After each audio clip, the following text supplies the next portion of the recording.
আমার সামনে উপস্থিত বিজয় দিবস উপলক্ষে লন্ডনে যুক্তরাজ্য বিএনপি আয়োজিত আলোচনা সভায় অংশ নেন দলটির ভারপ্রাপ্ত চেয়ারম্যান তারেক রহমান। অনুষ্ঠানের প্রধান অতিথির বক্তৃতায় নিজেই জানান 25শে ডিসেম্বর দেশে ফিরছেন তিনি। 25 তারিখে ইনশাআল্লাহ আপনাদের দয়া আল্লাহর রহমতে আমি দেশে ফিরে যাব।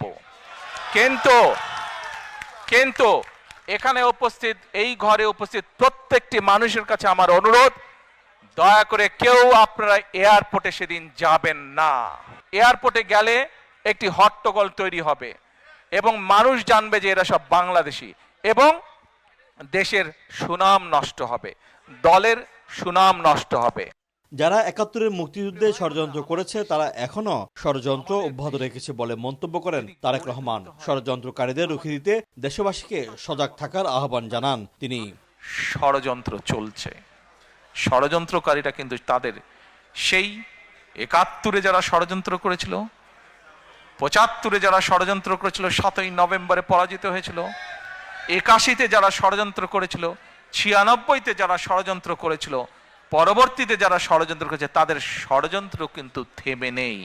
ম্যাক্স, দেশের সবচেয়ে শক্তিশালী 52.5 এন গ্রেডের পিসিসি সিমেন্ট। স্বপ্ন দেখিয়ে ফ্যাসিস্ট সরকার বিলিয়ন বিলিয়ন অর্থ পাচার করেছে মন্তব্য করে তারেক রহমান বলেন, স্বপ্ন দেখাতে নয়, বাস্তবায়নে বিশ্বাসী বিএনপি।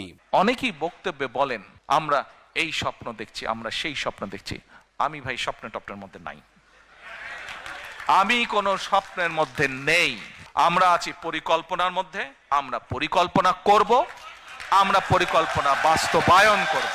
স্বপ্ন দেখতে দেখতে দেশ থেকে প্রতি বছর $16 বিলিয়ন পাচার হয়ে গিয়েছে। স্বপ্ন দেখতে দেখতে দেশের অর্থনৈতিক অবস্থা, দেশের শিক্ষা ব্যবস্থা, দেশের আইন আদালত, আইন শৃঙ্খলা সবকিছু ভেঙে চুরমার হয়ে গিয়েছে।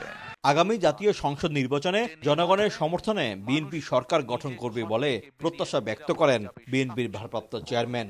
একটি দায়িত্বশীল রাজনৈতিক দল। শোয়েব কবির, সময় সংবাদ, লন্ডন।